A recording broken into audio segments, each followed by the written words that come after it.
Willkommen. Kennt ihr Suzanne oder Suzette Henri? Sie war eine deutsche Porträt- und Genremalerin und wurde als Tochter eines bekannten Malers früh gefördert. In einer von Männern dominierten Kunstwelt wurde sie als einzige Frau Mitglied der Berliner Akademie und setzte sich mit ihren Genrebildern humorvoll mit gesellschaftlichen Fragen wie der Rolle der Frau auseinander. Schauen wir uns ihren Lebensweg an. Sie wurde 1763 in Berlin als Tochter des berühmten Kupferstechers Daniel Chodowiecki geboren und wuchs in einem künstlerisch geprägten Umfeld auf. Auch mehrere ihrer Geschwister wurden Künstler.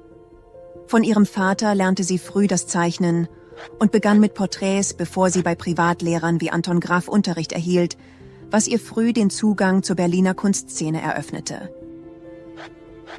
Mit 19 Jahren verlobte sie sich mit dem Prediger Jean Henri, heiratete ihn 1786 und wurde Mutter von 6 Kindern, von denen vermutlich nur 2 überlebten. Als einzige Frau wurde sie Mitglied der Berliner Akademie und war dort über Jahrzehnte mit rund 120 Werken vertreten. Zudem stellte sie 2-mal in Paris aus.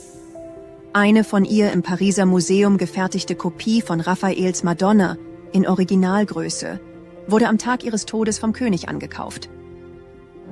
Sie starb 1819 mit nur 55 Jahren in ihrer Heimatstadt Berlin. Schauen wir uns ihren Malstil und Motive genauer an. Ihr Malstil war scharfsinnig, detailreich und manchmal mit feinem Humor. Im Lauf ihres Lebens wandte sie sich von klassischen Porträts erzählerischen Genrebildern zu. Ab 1800 malte sie zunehmend moralische Szenen mit erzieherischem Anspruch, oft mit Blick auf die Rolle der Frau. Ihre bekanntesten Werke sind Bilderfolgen wie Die gute und die schlechte Erziehung der Töchter und Die Folgen der glücklichen und unglücklichen Ehe, in denen sie Frauenthemen und moralische Lebensentwürfe thematisiert.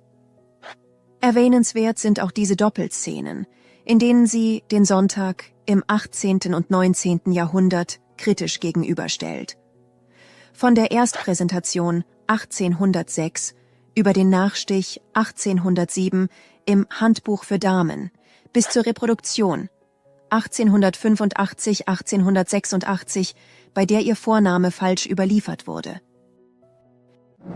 Trotz ihres beeindruckenden Lebenswerks und ihrer außergewöhnlichen Stellung als einzige Frau in der Berliner Akademie geriet sie nach ihrem Tod weitgehend in Vergessenheit.